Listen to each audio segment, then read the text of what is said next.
वर देखे, लड़का ढूंढ रहे, नहीं मिला।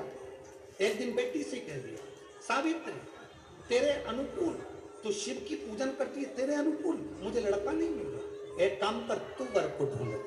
सावित्री वर ढूंढने गई और सावित्री जब एक वर ढूंढने के लिए जाती है, शाल्व देश के राजा धुमस्सेन जी का पुत्र सत्यवान सावित्री को दिख जाता है। वो सत्यवान जो दिखा, सावित्री ने बस मन में सोच लिया इसी से विवाह कर लिया।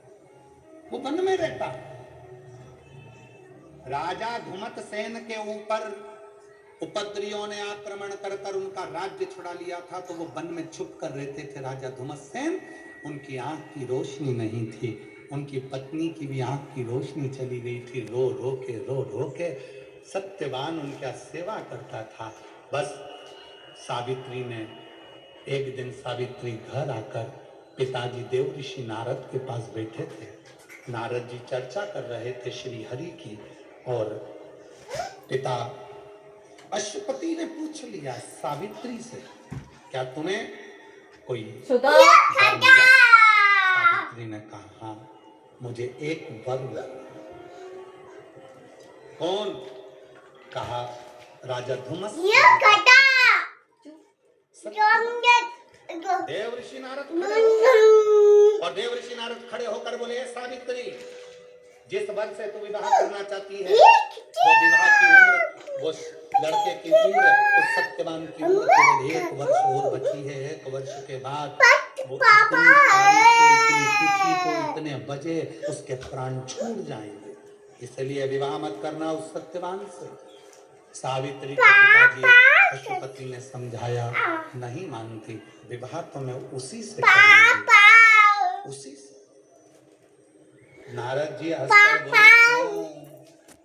किस्मत पर घाटा फोड़ देंगे, मर जाएगा वो, प्राण छूट जाएंगे 1 साल में स्थिति पर।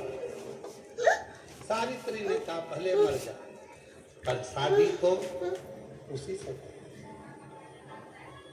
पिताजी ने कहा, अश्वपति ने, बेटी मत कर शादी उससे। सावित्री ने कहा अपने पिताजी से, पिताजी आपने क्या कहा था, दीप, आसन और पात्र जिसका एक होता है तो वो काल पर विजय प्राप्त कर सकता है। तो अब तो मुझे देखना, प्रैक्टिकल तो अब देखूंगी ना मैं, अब समझ में आएगा, देखूंगी अब। समझाया, समझ, विवाह हो गया, शादी हो गई।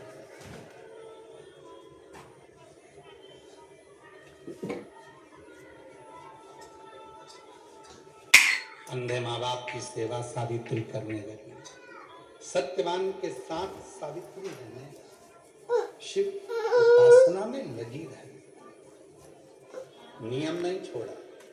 इसलिए आप लोगों से कहते हैं नियम ऐसा बनाना कि बाहर भी जाओ तो नियम निभ जाए, घर में भी रहो तो नियम निभ जाए, रिश्तेदार के घर भी जाओ तो नियम निभ जाए।